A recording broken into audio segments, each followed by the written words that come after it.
This is going to be our notes on electron configuration. So let me zoom out here a little bit.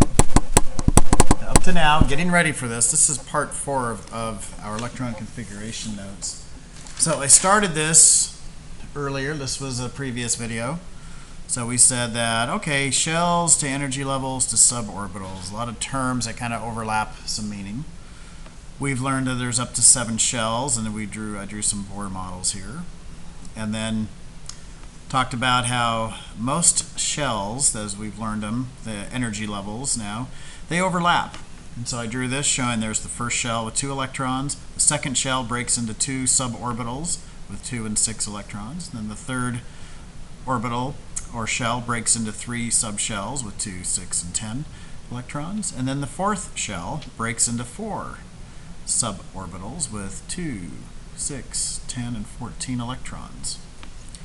So this was, and the idea here is showing you that if this is the nucleus down here where my hand is, electrons begin to fill in the lowest ones first. The first shell, then the second, then the third, but we get an overlap. Now we start getting these orbitals, these shells are overlapping. And to kind of expand on this, I showed you what's called an off-bow diagram.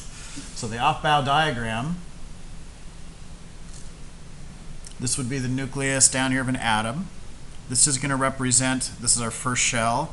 And we have a box on an off-bow diagram, and you can have 2 electrons in each of these boxes, and we're going to call these suborbitals just to kind of keep them checked. So you can have up to 2 electrons in these. And we're going to designate electrons with an up arrow and then a down arrow. There was a rule that was figured out that when electrons begin to spin, you're going to get 1 electron that, let's say it has a positive or maybe a clockwise spin. Well, it's going to team up when it fills the rest of the shell with an element that has a counterclockwise, or you can call it a negative spin. So we represent that with these up and down arrows.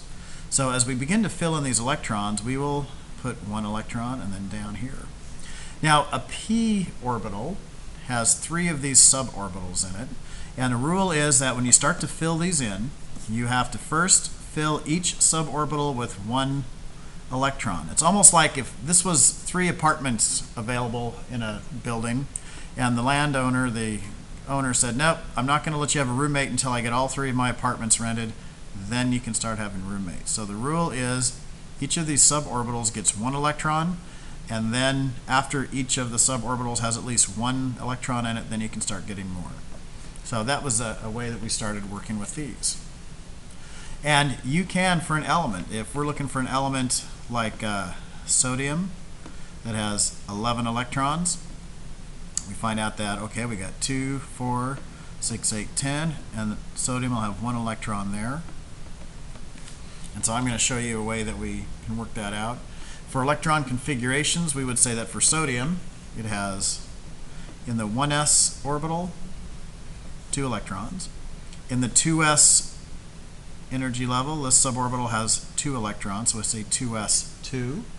And then we have in the 2p orbital, so we'll write the 2p orbital, we have 2, 4, 6 electrons, so we say 2p6.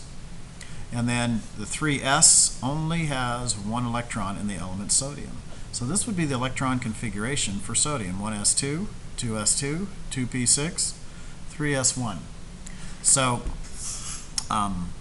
that's an electron configuration. I was kind of getting ahead of myself a little bit, but that's okay. So for our notes here, let me come back over to the notes. So we're on, that was, I called this one, this was number 3 on page 183 of your textbook, an off-bow diagram. So you can start putting in electrons. You know, if this was, okay, the next element above sodium is going to be magnesium. Magnesium has 12 electrons. Well, its electron configuration would be just like this, except it would have a second orbital there. And so for magnesium, it would be 1s2, 2s2, 2p6, and then it would be 3s2 because it's got 2 electrons there. So anyway, that's what the off-bow diagram makes it kind of easy for us to see how they'd fill these up. And these are set up in order of the lowest energy levels. The energy levels are the suborbitals here that are going to fill up first. Okay, so let me move this aside. So now that's going to bring us to electron configuration part 4, or part 4 electron configuration. I've kind of jumped ahead here. But now, part A here is subshell, and this is already written out. You can just pause and get that done, but you don't want to pause too quick yet. Let me kind of, well, okay. The s orbital is a spherical shape or ball-shaped orbit. The p orbitals, now we call this the px because we're going to have 2 electrons on, this is the x-axis right here if we're making a graph. Then we're going to have 2 electrons in this dumbbell shape, barbell shape, that are going to be on the y-axis. And then representing the axis, the z-axis is the axis that comes out towards us right here or down deep. And we usually draw this at a 45-degree angle. This would be the pz orbital. Now, those 3, that's like right here, okay? This would represent, okay, this might be the x, the px. This one here could represent the py, and this one here coming at us at a diagonal could represent, oh, should make that would be the pz. Okay, so there's those 2 electrons in each of those suborbitals. This is what, if you had 2, what the electron suborbitals look like.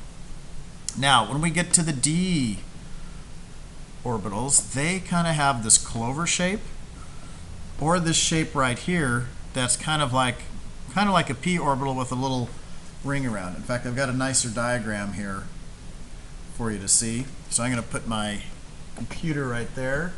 Let me turn off the light here so you can see. So now this shows for the p. Now you don't have to draw all this, but we've got the d orbitals. There's 5 subshells. And if we look at our off-bow diagram, here's D. Oh, okay, D right there. We've got 5 suborbitals. Oh, doggone it, this thing. Oh, just this computer is just so cool. Okay, turn off. I don't want to do that. Thank you. Let me get out of there. Sorry. So there's what those 5 suborbitals in the D would look like. Okay, if you could actually see them. And all of this weird arrangement, this all happens because the electrons are trying to get as far away from each other as possible. And the further we get away from the nucleus, there's more and more electrons, and they start adopting these weird shapes. Now what's weird is that's just 2 electrons that'll do this. 2 electrons there, 2 electrons here, 2 electrons here. Let me get away. So now, back over here, we're just going to draw this kind of 4-lobed flower shape. And this one that looks kind of like a p orbital with a little Saturn around it, Saturn ring around it. Now the f orbitals, now that's going to be the next one. And on our off-bow diagram, we had the off-bow diagram. We said we showed them as having 7, a group of 7 suborbitals hooked together. This is the 4f. And I'm not going to draw them. We're just going to put very complicated. Let me scoot this down. Very complicated. Now let me show you. Let me bring my computer back over here. Let me turn off the light. Now I'm going to scroll up to here. Now these are 1, 2, 3, 4, 5, 6, 7. Okay, there's the 7 shapes of each of the suborbitals. They're really complicated. We're not even going to try to do it. It's crazy. And again, this is 2 electrons taking up this. Because remember, inside of this is going to be some d orbitals. And then inside of these d orbitals are going to be a p orbital here, looking like this. And actually, there will be 3 of them. And then we got a bunch of s orbitals in the middle of all of these. Now, I've got a really neat graphic I want to show you. Oh, I went too far. So let me come over here. So this is a little YouTube video that I found. Let me make this a little bit bigger. Let me zoom out here. I think we get better quality. And I think I'll turn the lights off in the room for this one here. So I'm going to hit play now. So this is for an element really big. So this is representing, we got the x and the y axis. Here is the 1s orbital coming in. 1s orbitals are spherical. Now we're coming in, we're going to start filling the second shell. And we've got, this is going to be what the 2s orbital will look like. Now we're beginning to get a p orbital fill. And here's the px orbital with 2 electrons spinning there. And again, these weird shapes, this is just mathematical models where we've predicted and had pretty good success with measurement that this is where they're going to be, because these shapes allow electrons to be furthest away from each other, because those electrons They want to be far away from each other. Then we're starting the third shell, and we always start the third shell with an s orbital, and this is the 3s. The 3s orbital is bigger than the other two. Now we're getting a 3p orbital, and this is in the x-axis. And what I kind of like about this diagram, I think kind of the red shows you where the electrons will spend most of their time. So we're coming in here filling that guy in. And there's a link to this on my website under Mr. Kinney's chemistry page where you can see that, but you can see it here as well. So again, so now we've just finished the last of the PZ. Now we're going to jump energy levels. We're going to the 4s. So we're going to get the 4s spherical orbital around this. Now we're going to get, here's that weird one. Okay, now we're starting to feel the D. That's that kind of neat looking weird little ringy one. I think the little ring there because there gets to be a little open zone in there. Now again, this is just 2 electrons here, and that weird one before, just 2 electrons are occupying that. But they're overlapping. They come in here and they rotate because they want to get put in where there's again going to be as little interaction with electrons as they could possibly have.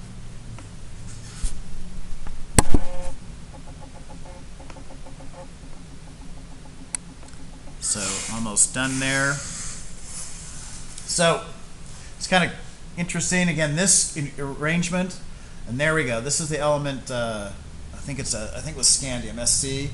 It's the one that's right after calcium on the periodic table. If you could see the electron orbitals, this is what it would look like, and this is the regions where those electrons would be in 3 dimensions. So that's what we call the quantum mechanical model of an atom.